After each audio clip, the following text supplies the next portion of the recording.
Hello and welcome to this session on angiogenesis. Now, this is one of the other roads to cancer. In the last week, we saw how cell signaling and cell death plays a role in cancer progression, and today we'll look at angiogenesis, or how cancer cells switch on the blood supply. First, what is angiogenesis? Angiogenesis is defined as the formation of new blood vessels from pre-existing vessels. The smallest one is the capillary.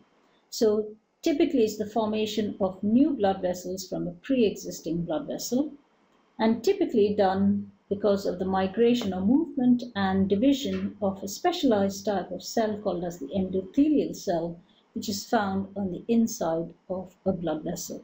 And angiogenesis is not unusual at all. It occurs normally in most physiological events. For example, if you cut yourself, the wound has to heal, and along with that, the blood vessels have to also form.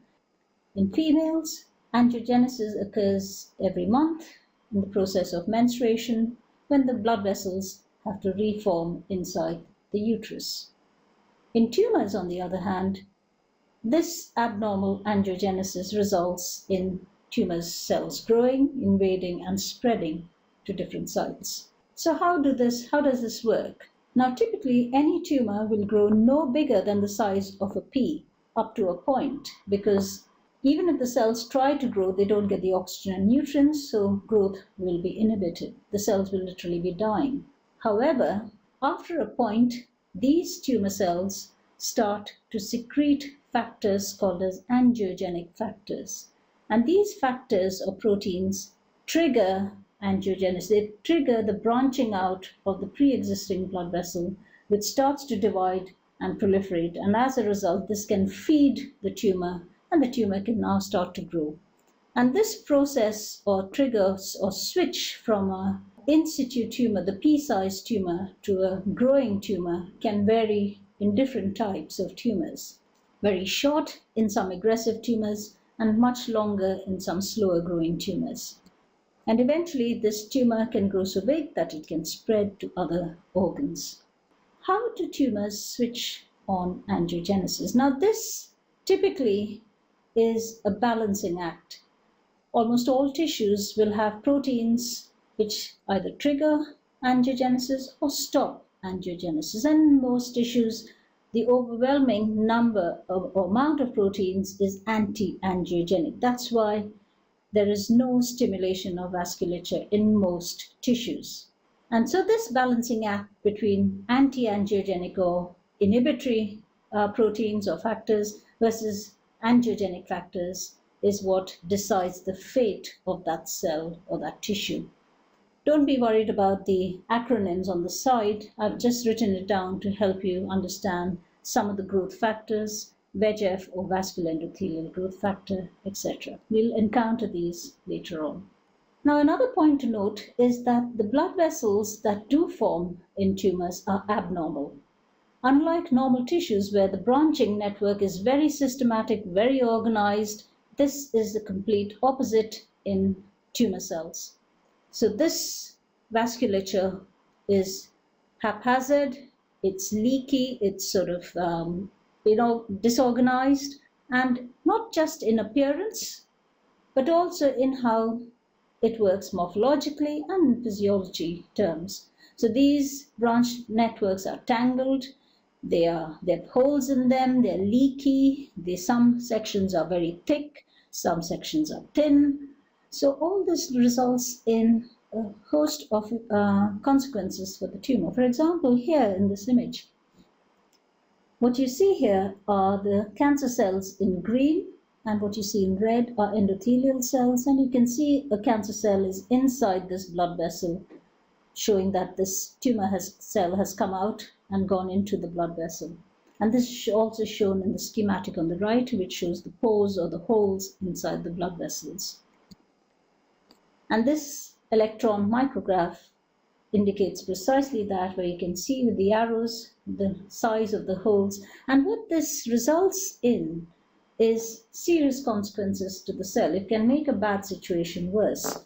So the tumors can become very hypoxic, they can become very acidic, and as a result of all this, it increases the chances that these cancer cells will move from one location to another or spread. And this can result in several other things as well. For example, as I mentioned before, some sections are thick, some are thin, and some sections of the tumor might have a lot of blood vessels, some might have very little blood vessels. And as a result, the drugs that are given, chemotherapeutic drugs or radiation, for instance, doesn't actually work on all the tumor cells equally.